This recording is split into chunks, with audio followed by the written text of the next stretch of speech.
Hi hello नमस्कार मंडळी, कशा आहात? रोज रोज मुलंसुद्धा एकच नाश्ता खाऊन कंटाळलेले असतात, पोहे उपमा किंवा डोसा. तर त्यांना पाहिजे होतं आज काहीतरी आगळा वेगळा नाश्ता. त्यांची फरमाईश होती काहीतरी आज वेगळं बनव. तर मी बनवले होते मस्त असे मटर पनीरचे पराठे. तर चला बघूया इथे मी कसे बनवले ते. मी ते सर्वात आधी एक पॅन घेतला, 10-12 हिरव्या मिरच्या घेतल्या, आलं लसूण घेतलं आणि त्याच्यामध्ये मटर घेतले. तर मी सगळं हे मिश्रण भाजून घेतलं, कोथिंबीर घातली, जिरं घातलं, मीठ घातलं, तेल घालून हे छान भाजून घेतलं आणि गार व्हायला ठेवलं. तसंच मी इकडे पीठसुद्धा मळून घेतलं, व्यवस्थित असं छान मऊसूत पीठ मळून घेतलं. आणि हे गार झाल्यावर मी एका मिक्सरच्या भांड्यामध्ये हे वाटण वाटून घेतलं. याच्यामध्ये थोडासा अजून कोथिंबीर ॲड केला आणि छान असं वाटण करून घेतलेलं आहे, बघू शकता तुम्ही. तर हे वाटण मस्त असं चांगलं बारीक झालेलं आहे. तसंच मी 100 ग्राम पनीर घेतलं आणि खिसूनसुद्धा घेतलं एका प्लेटमध्ये. त्याच्यामध्ये मी घातलेलं आहे काळं मीठ आणि मिरेपूड घातलेली आहे. मिरेपूड थंडीमध्ये घातली तर छानच राहतं, म्हणजे घसा वगैरे बसत नाही. आणि याच्यामध्ये मी एक बारीक चिरून थोडीशी कांद्याची पात घातलेली आहे. तर बघू शकता तुम्ही. आता हे सगळं व्यवस्थित चांगलं मिक्स करून घ्यायचं आणि मग याचे पराठे बनवायचे.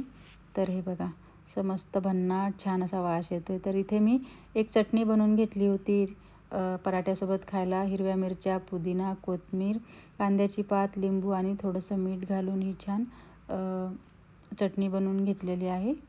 तसंच मी आता इकडे पराठे बनवायलासुद्धा घेतलेले आहे. तसा पिठाचा गोळा घेतलेला आहे, वाटी बनवली त्याची, त्याच्यामध्ये मिश्रण घातलं आणि मस्त छान असा पराठा तयार केलेला आहे. बघू शकता तुम्ही कशा पद्धतीने मी तयार केलेला आहे पराठा.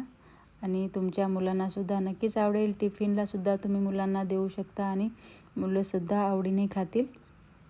तर असे छान एकदम खमंग आलू पराठ्यापेक्षासुद्धा छान चविष्ट लागत होते हे पराठे. खूप छान झाले होते. तर हे बघा, असं मस्त कमी गॅसवर याला चांगलं भाजून घ्यायचं, तेलात, तुपात किंवा बटरमध्ये, कशातसुद्धा आपण भाजू शकतो. व्यवस्थित थोडं जास्त लावायचं तूप किंवा बटर. हे बघा, मस्त असे खरपूस भाजून घ्यायचे. आणि थंडीमध्ये खूपच छान टेस्टी आणि बेस्ट नाश्ता आहे हा. तर हे बघा, असे मी सर्व पराठे बनवून घेतले होते, जेवढे लागतील तेवढे. मी मस्त छान भाजून घेतले.